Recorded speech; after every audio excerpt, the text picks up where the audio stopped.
Hey, Mike here. I just wanted to let you know that you can listen to Dark Poutine early and ad-free on Amazon Music, included with Prime.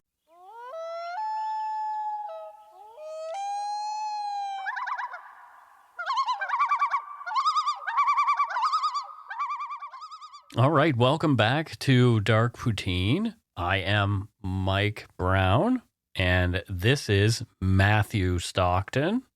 No, it's Jason Statham. You're not Jason Statham. Yes, I am. Are you the transporter? Yes. I don't know what that is. Yeah, it was one of his movies. Oh, is it? Why are you calling yourself Jason Statham today? Because you've shaved your head? Because nobody can see me. They don't know I'm not Jason Statham. Well, you don't talk like Jason Statham because he's a little cockney. Well, that's because I'm in Canada. So I'm such a good actor. I can put on a gay Canadian accent with a lisp. Oh, no. The views, information, and opinions expressed during the Dark Poutine podcast are solely those of the producer and do not necessarily represent those of Curious Cast, its affiliate Global News, nor its parent company, Chorus Entertainment. Dark Poutine is not for the faint of heart or squeamish. Our content is often intense and some listeners may find it disturbing. We are not experts on the topics we present, nor are we journalists. We are ordinary Canadian schmucks chatting about crime and the dark side of history. Let's get to it. Put on your toque, grab yourself a double-double and a Nanaimo bar. It's time to scarf down some Dark Poutine. You are responsible for obtaining and maintaining at your own cost all equipment needed to listen to Dark Poutine. Dark Poutine can be addictive. Side effects may include, but not be limited to, pausing and questioning the system, elevated heart rate, pondering humanity, odd looks from colleagues as you laugh out loud at work, family members not into true crime worrying about you. Positive side effects may include some perspectives and opinions that you disagree with, as well as some wokeness and empathy. If you don't think Dark Poutine is for you, consult your doctor immediately.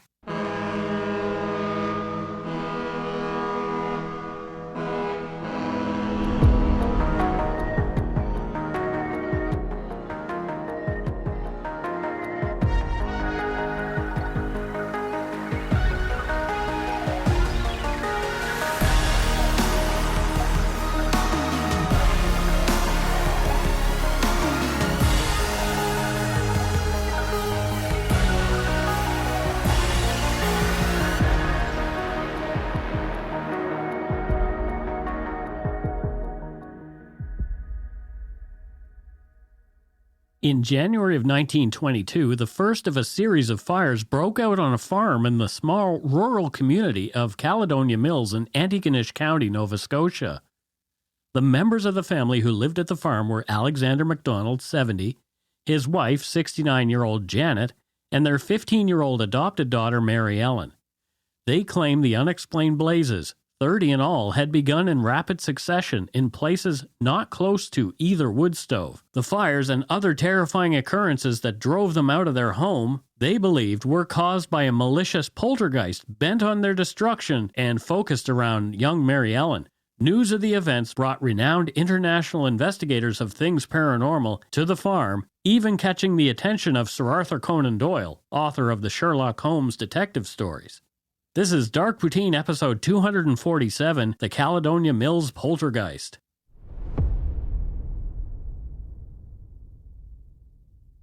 When was the last time you can recall reading about a ghost story, other than at Halloween, treated seriously in a respected newspaper like the New York Times? I'll wait. No, I won't. We'd be waiting a long time. Perhaps out of fears of ridicule and loss of integrity, modern journalists in more prominent publications avoid stories of the unexplained like a highly infectious plague. Ironically, the plague of COVID-19 is all that we've been talking about, especially over the past few years. But I digress. Who doesn't love a good ghost story? I certainly do. The history of my home province of Nova Scotia is fat with tales of the supernatural, and this is just one of many.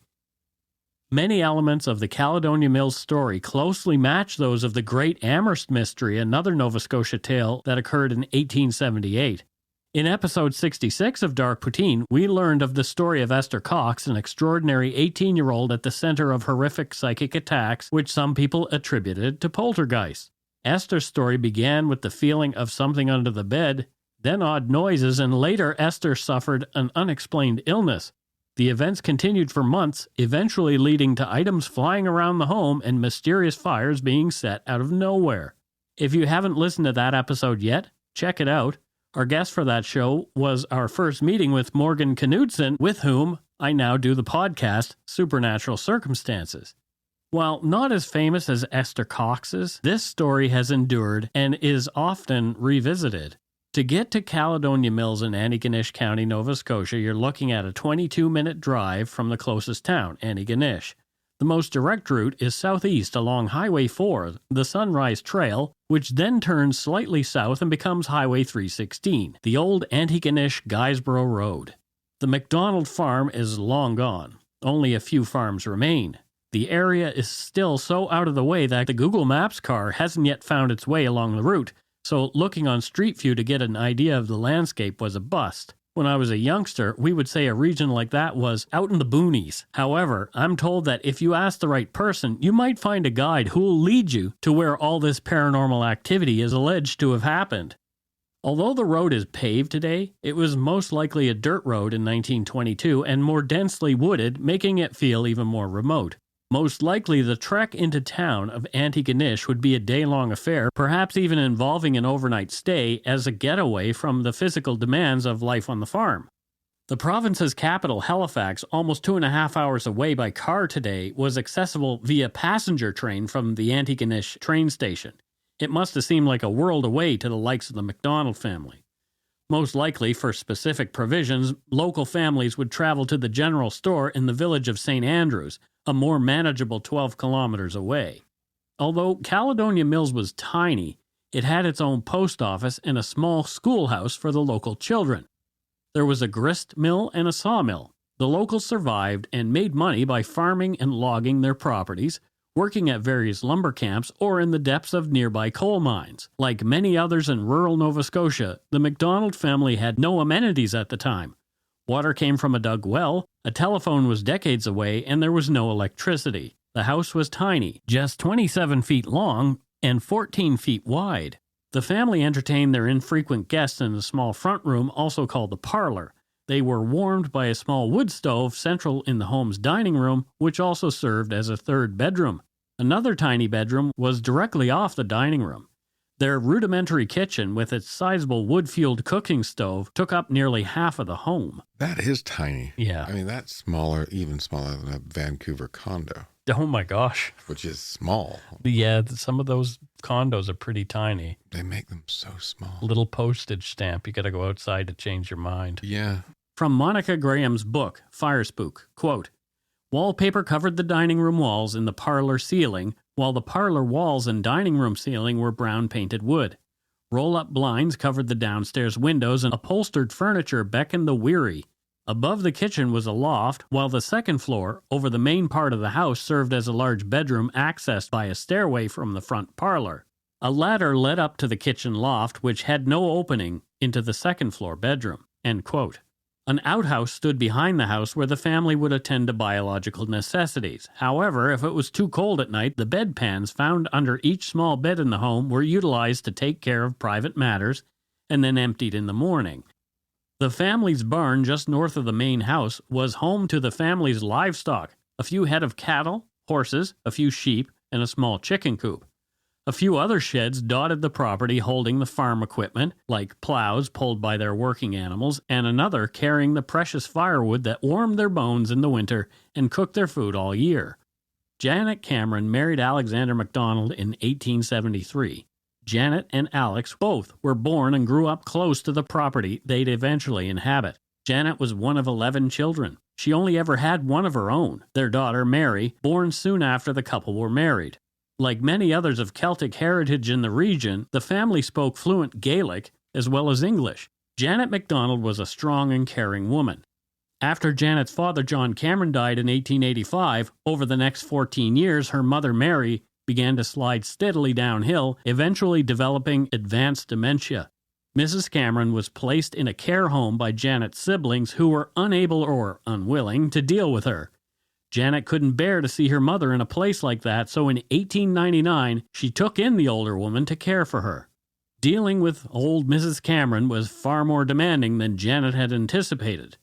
As with many people suffering from dementia, her short-term memory was non-existent. The poor older woman could not recall the names of the people caring for her, even her daughter Janet. Sometimes she said cruel and terrible things. She called out constantly for her husband, having to be told continually that he'd passed away some time ago. Mrs. Cameron's wandering was the most significant concern for the MacDonalds. Day and night she'd meander, sometimes out into the weather without proper clothing.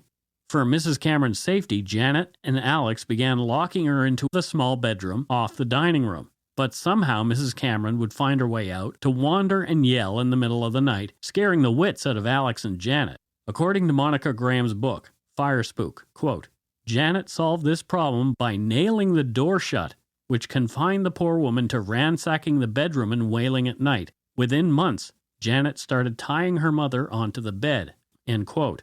Janet was run ragged thanks to her farm-related chores and caring for her invalid mother 24 hours a day without respite. None of Janet's siblings wanted anything to do with the old lady, whom they felt was a burden and nothing more. Do you know how hard it would have been to look after someone with Alzheimer's back then? It would have been horrendous. Middle of nowhere, no medication, no real understanding of the disease at the time, and no support, right? And people struggle with it now. It's hard. Yeah. But to do this in a farmhouse in the 1920s would have been near impossible. Yeah, totally. Well, it wasn't the 20s then. It was actually 1900. It was not even the 20s. It was not even the 20s yet. But yeah, and I know that this idea of tying her mother onto the bed and, nailing the door shut is shocking. And I'm sure some people were like, oh my God, that's horrible. It was 1900. Yeah, it was 1900. And this woman didn't know what else to do. No. She obviously she didn't want her mom wandering out into the snow. Yeah, if she's escaping all the time and it's 1900, she doesn't know what to do. It's like, yeah, you know what? I'd probably would have nailed the door shut to keep her safe, right? Yeah, exactly.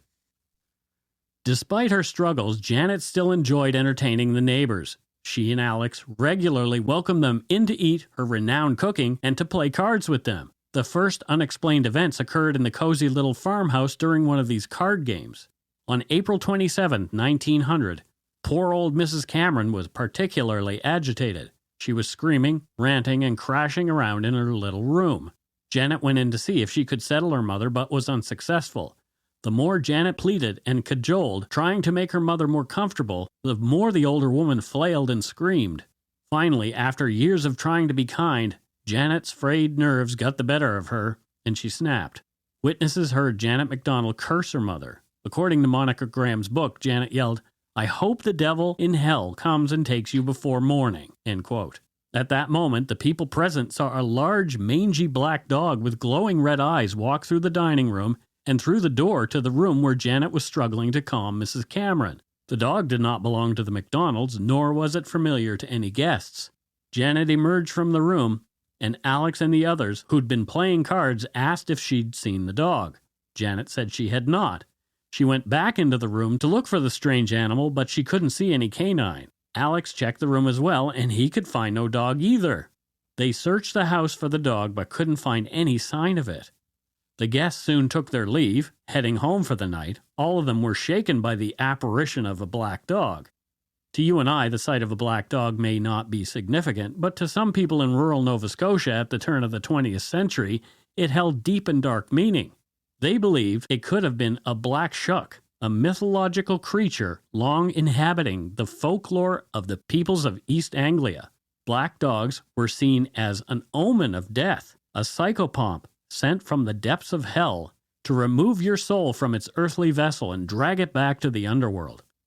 Some say that if you hear this dog's piercing and terrifying howl, you should keep your eyes closed so as not to be marked for death. Mrs. Cameron was much quieter after the guests departed and remained so all night, giving Alex and Janet the best night's sleep they'd had in ages. When Janet went to rouse Mrs. Cameron for breakfast the following day, Janet found the older woman had died in her sleep. Janet was mortified. Had her curse come true, or was it just a coincidence? Wouldn't you feel so bad? Yeah. Especially, you lose your shit one night. Yeah. Just because you're stressed and then she's dead the next day. Mm-hmm. Also, what is a psychopomp? the visage of death would be a psychopomp. It's essentially something that helps you transition between this world and the next. It's a spiritual, supernatural entity that helps you to transition to death. Psychopomp in circumstance. Sure. Neighbors whispered about Janet's curse, the black dog, and the odd timing of Mrs. Cameron's death soon after. Some thought that Janet had followed through on her curse and dispatched her mother that night, frustrated and at the end of a rope, unwilling to take care of poor Mrs. Cameron anymore. A dark pall settled over the farm after Mrs. Cameron passed away. Janet didn't want to have guests anymore, as a deep melancholy set in as she grieved for her mother. She was never again the same cheerful person. Sometime in November of 1903, Andrew, Alex's brother, arrived back in Nova Scotia after earning a mittful of cash working in the United States. He came to visit, bringing his party attitude into the now quiet little farmhouse. Andrew just barged in, sat at the table, and began drinking from a bottle he'd brought. He boasted and bragged. His jokes were rude, too much for young Mary's ears, but as the drink took him, he didn't seem to notice how offended Janet had become. Exactly how much is a mittful of cash? It's sort of the same as a bucketful. Is that or a shitload? Is that unit of measure metric or imperial? I think it would be imperial because it came from the United States. Okay, and I can remember keeping my lunch money, my milk money actually, in my mitt on the way to school. Your milk money. I remember milk. Remember milk money? Yeah, school milk. Yeah. And I can remember playing with the coins inside. So did he, it was probably around 50 cents, maybe less. So did he have more than 50 cents? Did he have more than 50? Oh, I don't know if he had more than 50. He probably had more than 50 cents. Okay. He probably had some folding money. Okay. I used to put my money in my mitt as well. Did you? Yeah. Walk to school? Yeah, and I used to jingle it. Yeah, jingle it and play with it on the inside. Totally I did. Oh, Canadian childhood. Mm-hmm. Andrew's energy was too much for Janet to bear, and she rose, screaming at him to leave. Janet said she didn't care how cold it was outside. She said Andrew was not welcome in her home now or ever again. Andrew begrudgingly grabbed his things and stormed out of the farmhouse. Once outside, he turned and screamed back at the house in Gaelic. The curse, roughly translated to English, was, "You'll be driven out on the dung heap on a far worse night than this night." Things didn't go well for Andrew after that, though. His life took a severe turn in the wrong direction, and within a few years he was broke and confined to a local poorhouse. He died there penniless in 1910. It appeared that Andrew's curse had boomeranged back onto him. We'll take a break here, and when we come back, we'll learn about other odd occurrences around the MacDonald farm and the events that made the place infamous in 1922.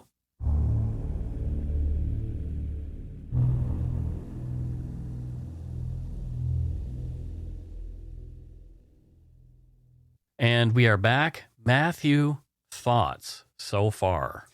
I'm thinking that, a lot of world problems right now, right? Right. But in a lot of ways, we are the luckiest and most pampered people to ever live in history. It's true. Like, think of all the conveniences we had, like central heating, grocery stores, food from afar all winter long. Yep.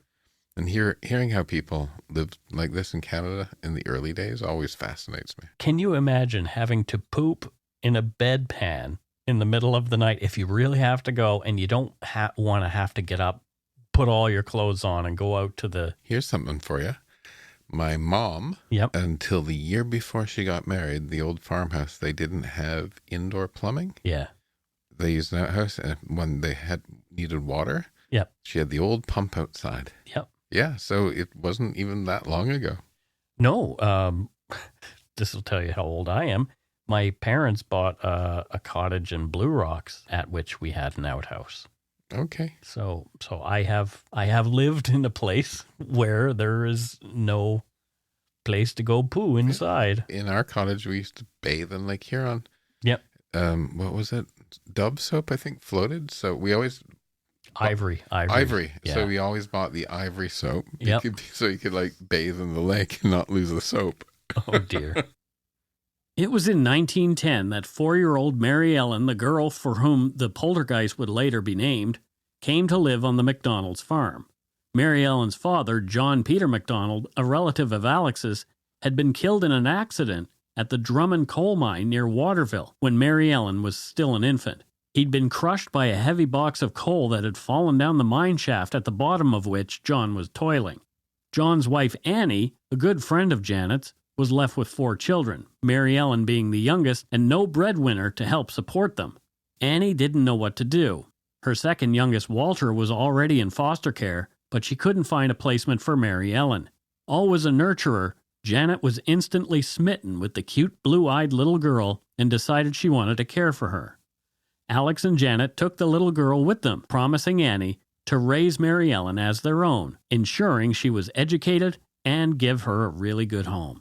It was a good fit for the MacDonalds as their biological daughter Mary was 23 and would likely soon marry and move away. Mary Ellen would provide company for the couple in their advancing years and hopefully provide a much-needed injection of youthful energy to the home that had become so dreary. The farm was an alien environment for the little girl who, until then, had lived in Waterville, a bustling town at the time. Back home in Waterville, she'd also had plenty of other kids to play with, including her siblings. At Old MacDonald's farm, sorry, I had to do it once, there were old people, a young woman and cows, chickens, horses, and sheep, but no kids, not for miles. Even school was a 5-kilometer trek from the farm, so Mary Ellen was left mostly on her own. With little Mary Ellen also came a significant increase in odd and unexplained happenings at the farm. It seemed as though Mary Ellen had either brought something with her, or her presence had excited something that was already there. People who visited the farm soon after the little girl's arrival witnessed beach ball-sized balls of fire floating aimlessly around the property and then disappearing.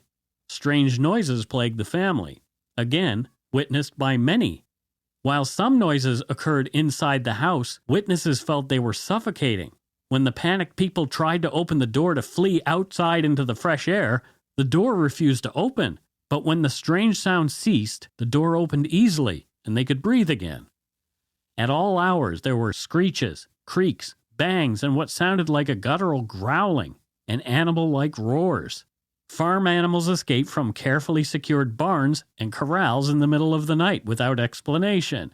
Prized porcelain dinnerware crashed to the floor, cause unseen. Other things around the house vanished, sometimes later discovered half buried far from the house or high up in trees around the property. One afternoon, Alex returned from St. Andrews with a new harness he'd bought to use with his workhorse. Alex woke the next morning, excited to fit the harness and get to work. He unlocked his barn and entered, but once inside he noticed the harness was gone. He searched the farm and the rest of his property, but could not find the harness.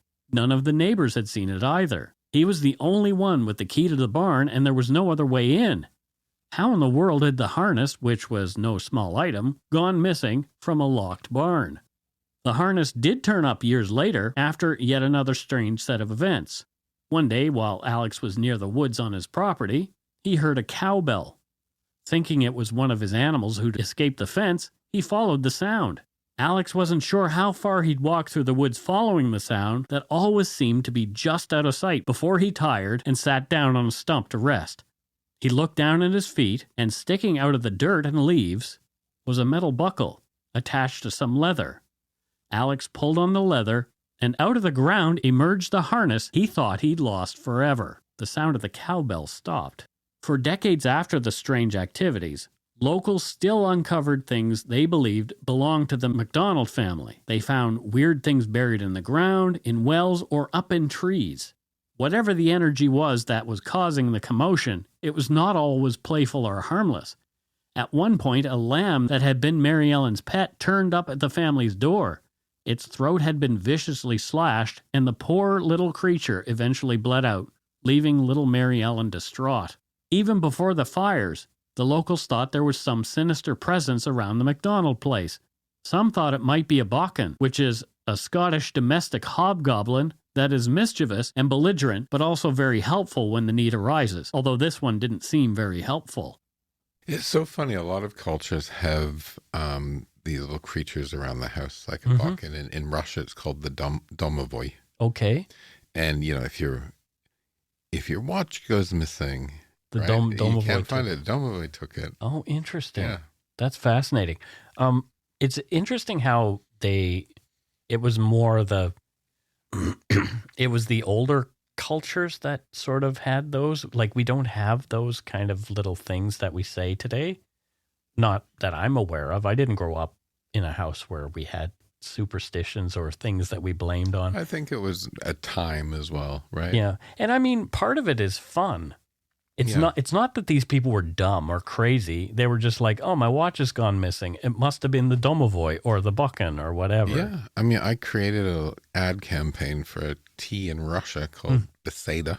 Okay. And the little character was a little domovoy. Okay. And I think that campaign still runs. That was wow, 29 years ago or something like that. I bought some Russian tea just the other day. I can't remember the name of it, though. The Russians make good tea.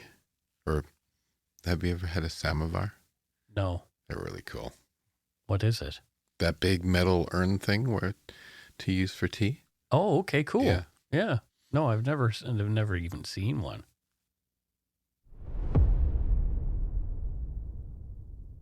There had been other buchan encounters in the area and along the road between Antigonish and Guysborough.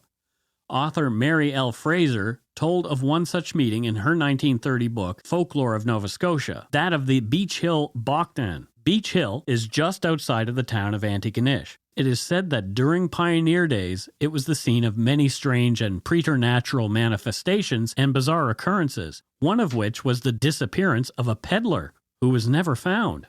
One winter evening, a couple named Cameron, no relation to Janet, and their daughter were riding home to Antigonish after having been in South River visiting. As the trio approached Beach Hill, they were confronted by a bizarre sight. From Mary L. Fraser's book, quote, a huge pair of oxen yoked, with heaps of something nondescript piled on their backs, were headed by a shriveled old man of very small stature, with a rope over his shoulders tied to the middle of the yoke. He strained on the rope with all his might, as if to pull the oxen along faster, but more extraordinarily still, 4 ordinary-sized women were following behind, wearing peculiar headgear very high and unusual. Their dresses made a strange rustling noise, which especially frightened the horses. End quote. As the group tried to get control of their spooked horses, the apparitions passed without a word and faded into the distance, disappearing. There were several other encounters in the area. One involved a man dressed in gray walking along the road as seen by a man named Donald, who was also on foot. Donald wanted to catch up to the man to have company as he walked. Try as he might, Donald could not catch the man. He always seemed to be moving faster. So Donald decided to take a shortcut through the forest at a loop in the road to meet the stranger. Mary L. Fraser wrote, quote, when he again reached the road, he looked back and saw that he had accomplished his purpose. The gray man then took to the woods, with Donald in hot pursuit. As the latter reached the opening in the forest through which the gray man had disappeared, he heard moaning. On proceeding further, he saw the man lying under a tree, but his face was so horrible that he took to his heels and never stopped until the woods were left far behind. End quote. January 7, 1922, started as usual for Alex MacDonald. His first order of business was to get the fire going for the day, warm up the house for his family, and have a hot stove so Janet could make them breakfast. As he walked to the wood stove, Alex noted charred bits of wood on the floor. Looking up, he noticed that one of the beams in the kitchen had deep scorch marks across it, about a meter long. Alex thought perhaps there'd been a chimney fire at night, but the area around the flue was untouched and good as new. What had caused it? Try as he might, he could not find the fire's source. He went to bed that night puzzled. Alex was awakened by Janet, who said she smelled smoke. Alex thought at first that his wife was just paranoid after the previous day's events. Janet insisted Alex get up and check the house. Upon opening the kitchen door, Alex saw a fire burning in the loft above the kitchen. He doused the fire quickly, but as soon as he'd gotten that fire out, another started in a different part of the house. There were 5 small fires in total before the sun came up. Alex had managed to put them all out before they did too much damage. Alex again checked the house for possible fire hazards and could find no explanation for the blazes. The next day, even though it was freezing outside, the family let the fires die in the afternoon. They didn't want a repeat of the night before and burn the house down while they slept. They retired at around 10 p.m., but only minutes later, Alex smelled smoke. He got up, and his nose led him to the kitchen. from Monica Graham's book, Fire Spook. Quote, flames leapt from an upholstered rocking chair that sat about 3 meters from the stove. Alex grabbed it, shouldered through the kitchen door, and threw it into a snowbank. Upon returning to the kitchen, he saw a couch in flames on the opposite side of the room. He hauled it to the door and shoved it into the snow beside the chair. For the second night, Alex stayed awake until early morning, but no more fires would start that night, nor would they the following Monday or Tuesday. End quote. The next day was the worst. Fires started seemingly spontaneously in the house. As soon as Alex got one out, Janet or Mary Ellen would scream that another fire had started. Alex sent Mary Ellen down the road to get their neighbor Leo McGilvery to come over and help.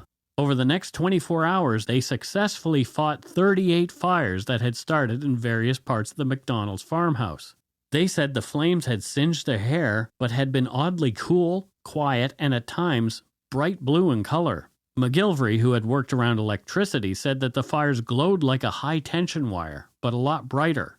Afraid to return home, the MacDonalds went to stay at the McGilvery's place for the next few days. Word of the mysterious fires spread. A newspaperman in Antigonish, Harold H.B. Whidden, was the one who broke the story in the Halifax Herald and the Halifax Evening Mail.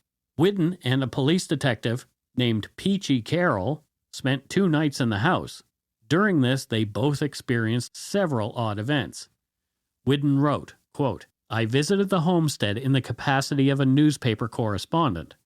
After spending 2 days and 2 nights with Detective Carroll in the MacDonald house, I was more mystified than ever. On the second night of our stay, we had a new experience. We heard strange noises, absolutely different from anything I had ever heard before, from the floor over our heads. And shortly afterwards, I distinctly felt a blow on the flat part of my left arm above my elbow.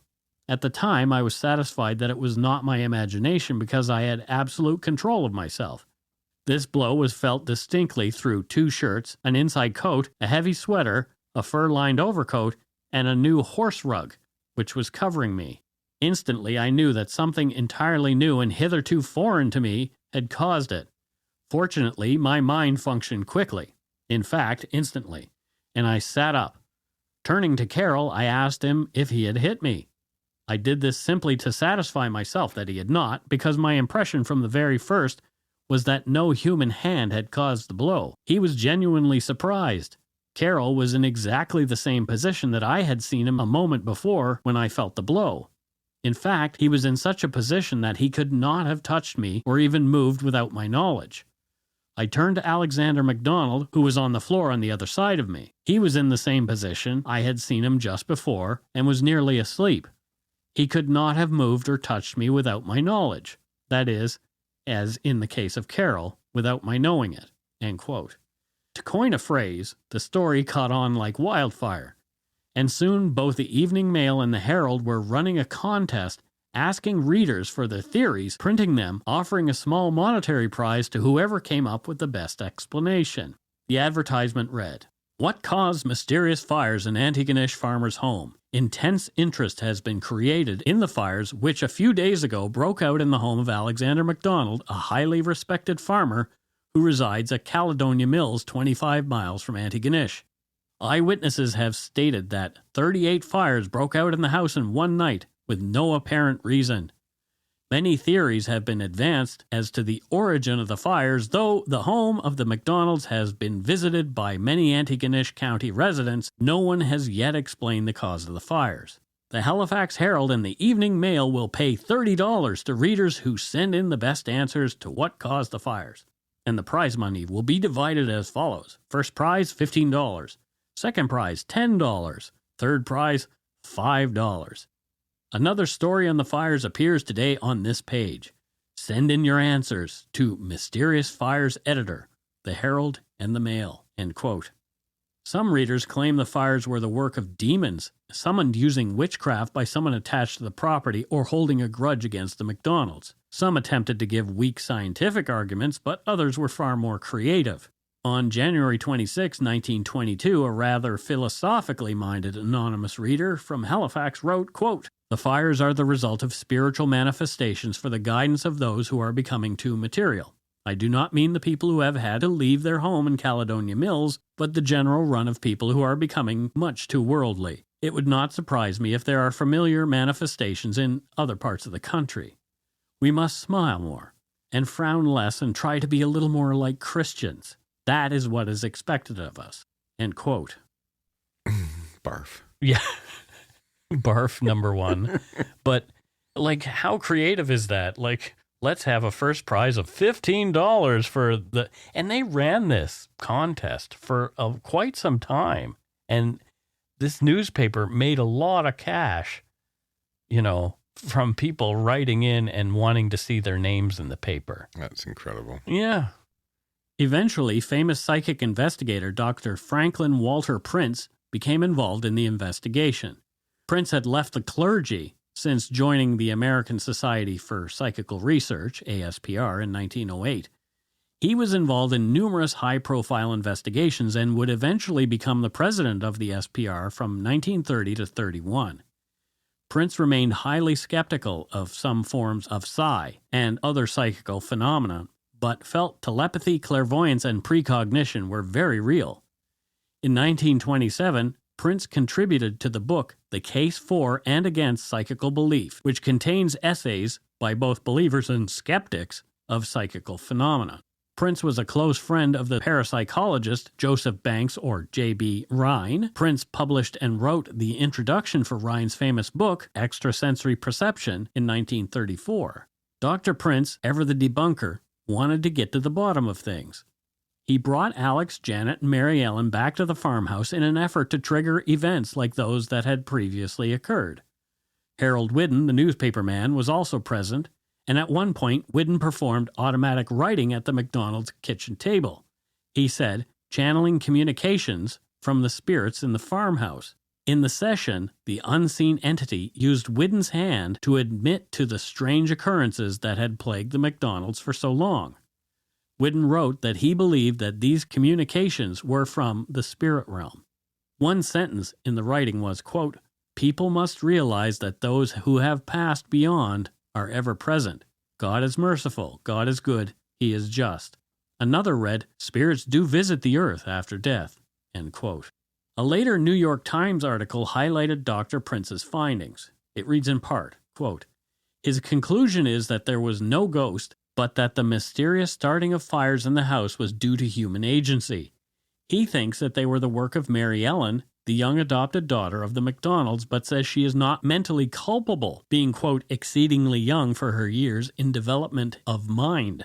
Mary Ellen has had dream states and may have been in a, quote, altered state of consciousness when the acts were committed," Dr. Prince says. He indicates that this condition may have been the cause also of the braiding of the cows' tails and the shifting of livestock. It's possible, he says, that a discarnate intelligence impelled her. The girl is not held responsible for the slapping of Harold Whidden and Police Constable Carroll, a detective, which they say took place in the house. Dr. Prince's report is taken to suggest that they may have only thought they were slapped or may have slapped each other. End quote. The article goes on to indicate that Whidden's automatic writing, although interesting, didn't prove anything.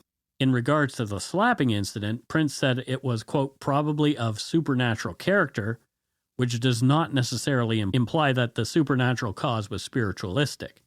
He continued that this may have been due to a, quote, psychological cause, which is perfectly natural, though imperfectly normal, end quote. Prince's findings by no means put an end to the mystery that became known as the Mary Ellen Spook Farm. Mary Ellen was irritated by Prince's characterization of her. The family moved back into the farm. There were several more unexplained fires, but nothing to the degree of those in January of 1922. The case had become so famous that people who wanted to know more swarmed the property. It got so bad that Alex had to put an ad in the newspaper saying that sightseers were no longer welcome on his land.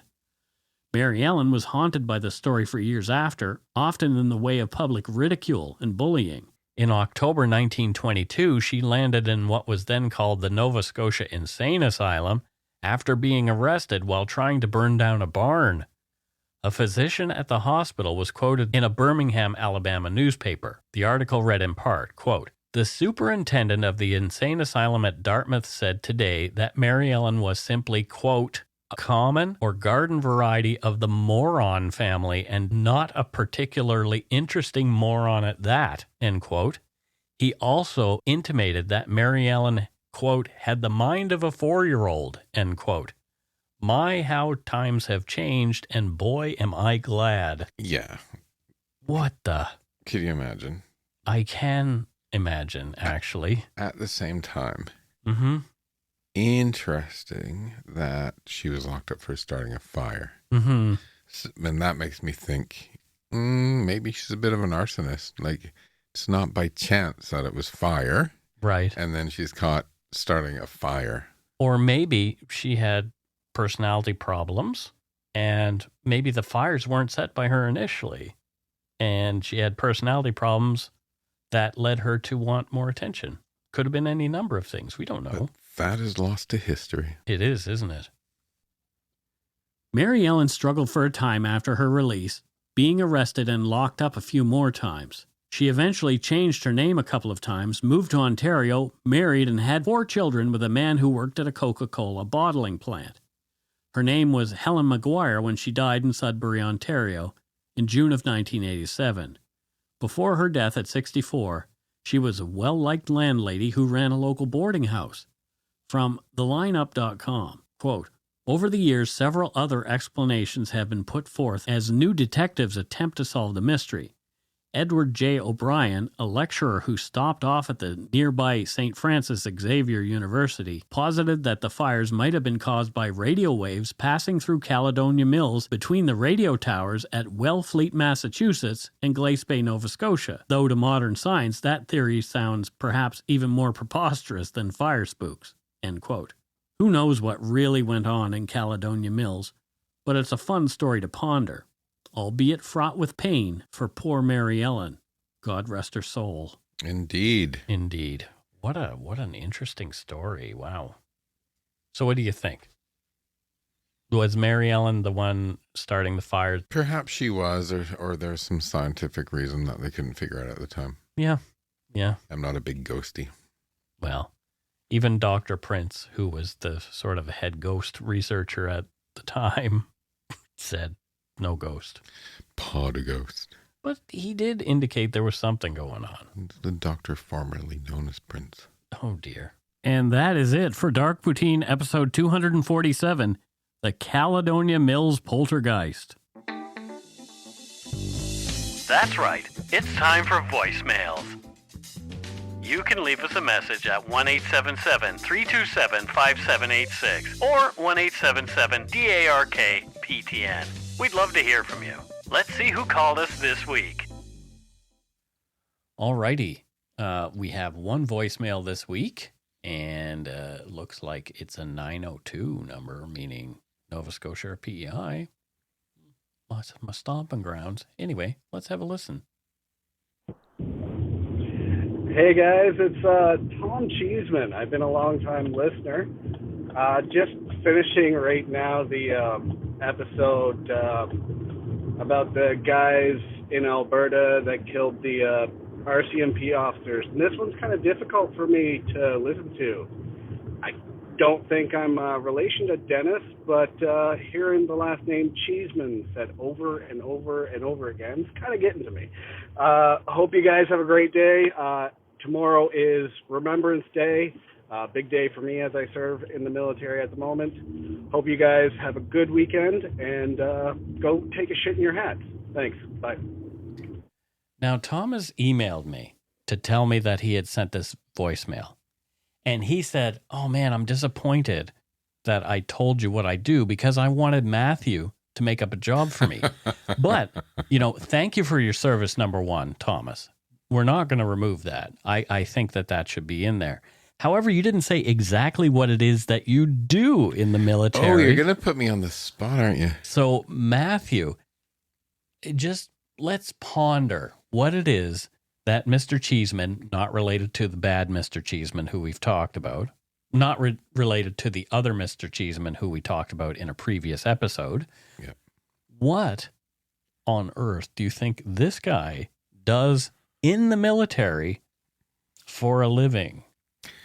He is a military entertainer. Oh, really? Yeah. Like the Canadian version of the USO kind of thing? But he does an Elvis impersonation. So he does an Elvis impersonation. Yeah, and he flies around the world being Elvis for the troops. For the troops. He's probably actually doing something really important and serious.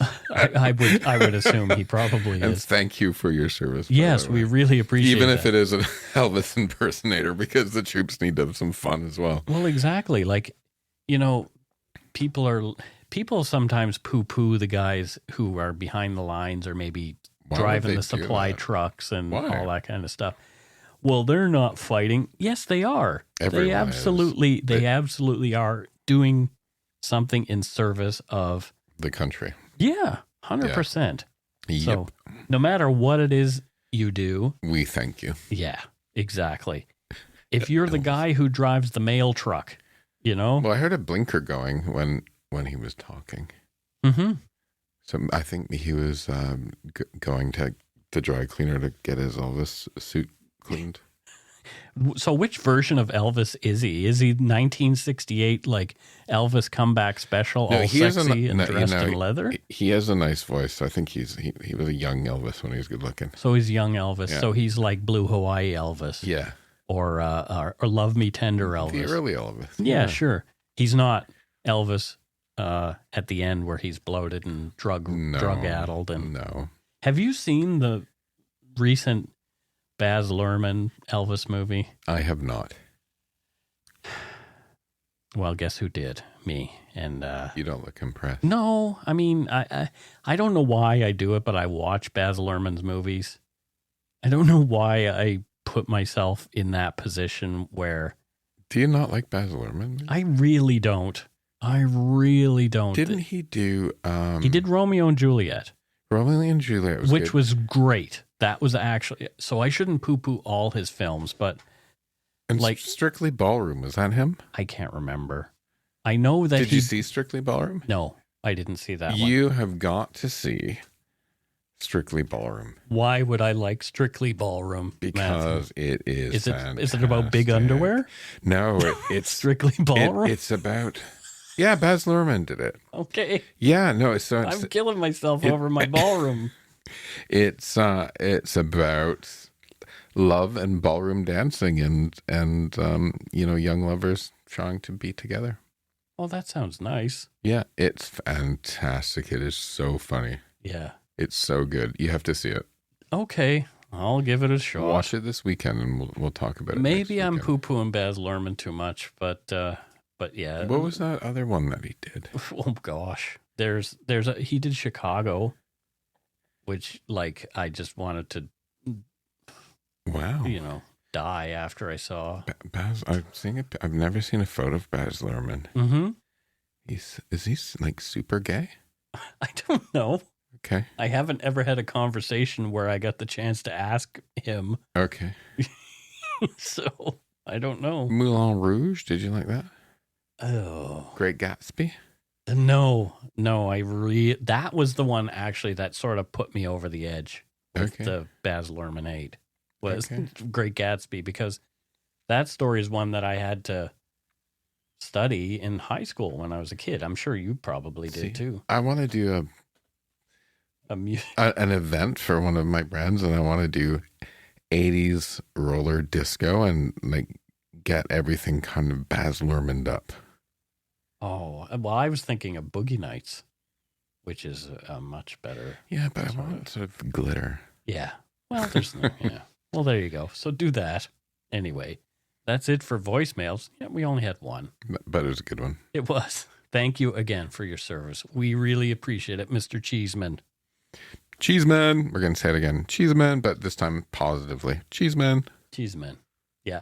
Let's say Cheeseman a bunch of times in a nice way. Mr. Cheeseman is somebody who serves us so well in the military. Mr. Cheeseman is probably a good friend.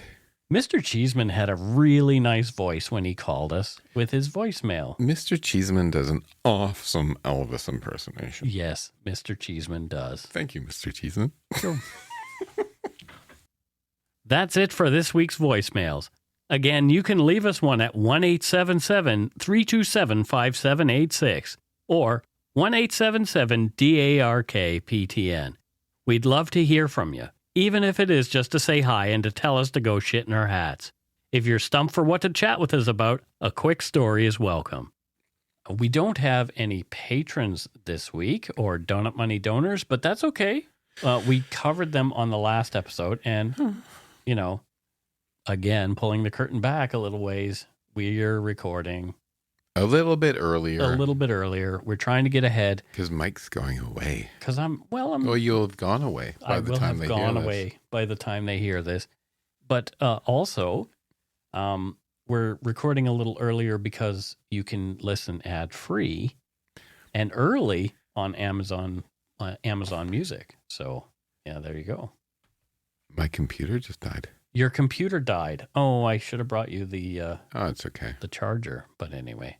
So, thank you to everybody who are current patrons, future donut money donors, and past. Love you, folks. Thanks to all our patrons and donut money donors, past and present, for your generosity. It helps to keep the show going.